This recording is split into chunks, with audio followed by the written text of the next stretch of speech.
Hey, what's up, y'all? And of course, welcome back to another Alternative Factuals video. So today we're going to be continuing with the series of videos of where I'm introducing you to people or comic books and I think just in general stories where I think as my audience, I think you guys should be reading.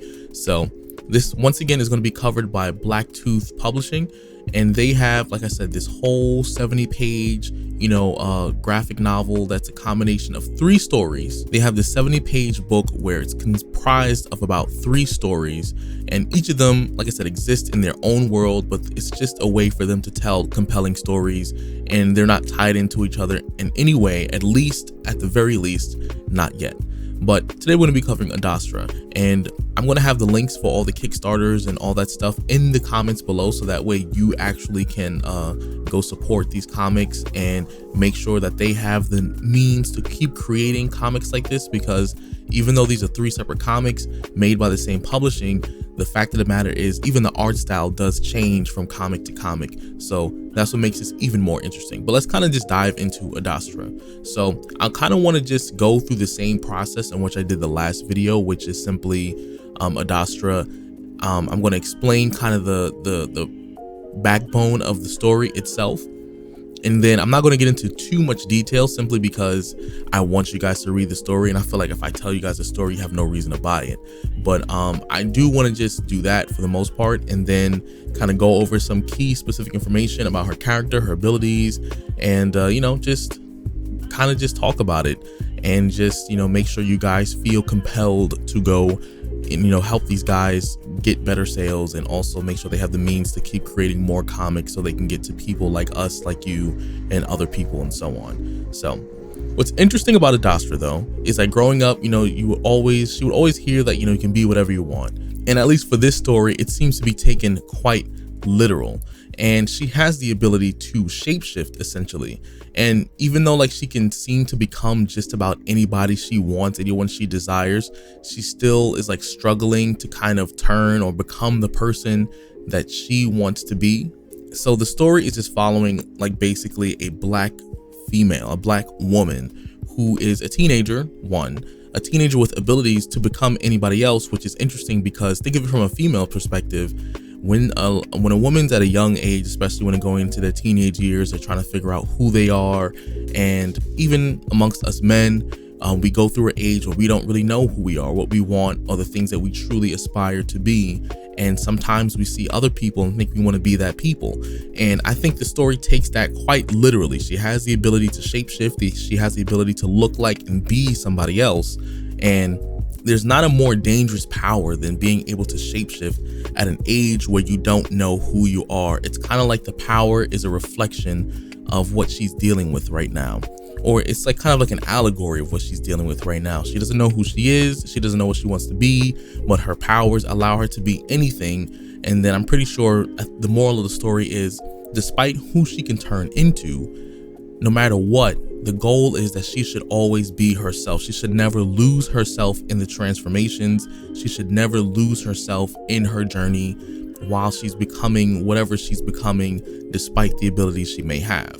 But off the rip, when you start to read this story, you already understand her situation where, she has 2 black parents in the home, which I support completely because I come from a married household, and I think 2 parents are extremely important when you're raising children.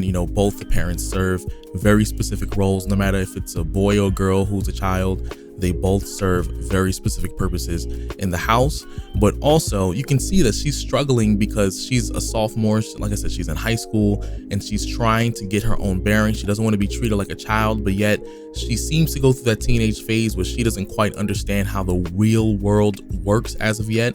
She hasn't even really got her toe in before anything, and her parents know that. Her parents are well aware that yes, she is old enough to make certain choices, but also she is still very much new. And as teenagers, we go through this phase where we feel like we're invincible. Also, one thing I did see in the first page or couple pages is that she does mention something about her brother who is only a year younger than her. So it seems like even though her brother's in high school, her brother's getting kind of a different bit of treatment. And we don't really know why completely yet. Some assume it's just because she's a girl and she's the youngest girl because she has an older sister. But nonetheless, I think it could have the possibility that even in families, you know, the youngest girl usually gets kind of this treatment of being a baby, or like they can't handle themselves because the parents do it out of fear. You know, they just really struggle with a lot of that, their little girl growing up. And then, you know, most of the time too, it's just like they're a lot less fearful of boys growing up because they feel like they're more equipped to handle the world, which I think is not completely true either.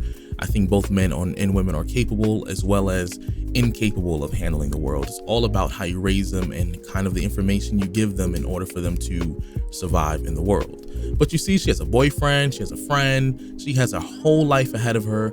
And even the process of her thinking about class and, you know, how she can get out of tests, and or maybe she can pass the exam, or just basically just overall her daydreaming and the interactions with her family, you get the idea that she is struggling with a sense of identity, but also wanting to be on her own. But one thing is super dope about this story is that we can tell that powers are not just for her specifically. Her dad at one point walks in and does mention the fact that powers seem to be causing a lot of trouble, which, you know, off the rip you can assume maybe, you know, he's not particularly fond of people with abilities, but you know, maybe he has powers himself, or maybe just powers are just that normal. But nonetheless, we do know that the world in this story knows about superpowers. So what's even more interesting about her abilities is that in the story, you can see she starts doing very interestingly weird things with them, as you would expect a teenager to, which is basically like trying to pass her exam. And her powers are not limited to just shape-shifting to other people either. You can see that she's actually able to shapeshift, you know, based on material, and it actually changes the density of her skin, which means like, you know, she can touch a brick wall and break it, or touch metal and shapeshift into it. Like, her abilities are very much everything included in shapeshifting in its totality, which means I would assume, based on her power set, is that her powers can get far more powerful based on how far it goes. She can pretty much be like, you know, what was it, Victor Creedle, who basically is in the Marvel, you know, the absorbing man, where even though his powers are not necessarily shape-shifting per se, you know, her powers include his abilities in some way, as well as the ability to shapeshift into people. So she can turn camouflage, she can absorb materials and become the materials, which means she has the full spectrum of abilities, which means she might be able to at some point touch forms of energy, become the energy, which is still under her shape-shifting abilities, being able to turn into anything, which would include turning into energy. And then her power set could completely expand, and she can be far more powerful than even I initially realized based on the story that I was reading off the couple pages alone. So her power set is very, very crazy, and she has a potential to be extremely powerful, and she has a desire to do good by nature. You know, she really does want to do the right thing, but in a lot of ways, she's still struggling as a teenager. She is still trying to figure out what's going on. And it's important that the story kind of just tells the narrative of, despite the imperfections of her being a teenager, despite the fact that she wants to be a good guy, despite the fact that she wants to do the right thing, and, you know, despite the fact that, you know, everything seems to be working against her at this age because, you know, she's a teenager, no matter what, it seems like, you know, based on the characteristics you see from her, that she is bound to do the right thing, and she's a good person deep down, and no matter what, she will always try and do what's right, even sometimes if it seems like it's a little, you know, shaky. And she's not perfect, and that's kind of not the point of the story, is she's still figuring herself out, which is why I think this particular story will be great for, you know, the teenage part of my audience who are still figuring themselves out, trying to find a purpose, trying to find a way to, you know, just be better. And this story is perfect for that. Still trying to figure out what to do, especially when you're in that age of invincibility. But y'all let me know what you think about this story, and be sure to check out the links in the description, because this is a Kickstarter once again, and they're going to need your support if this story is going to succeed, especially because I think this story deserves a lot of love, especially this entire volume in general. 3 solid stories. And I really truly think you should go out, support the Kickstarter, by any means necessary. So once again, I want you to remember these details. Like I mentioned in the last episode, the Kickstarter will be a 45-day pre-order campaign starting September 30th and ending on November 14th. The money from the Kickstarter will go towards printing and pre-ordering comics and funding future series and more comics, as well as these books are technically already completed. So basically, once they get them into solid copies, they'll ship out and then you will receive your copy, pretty much readily.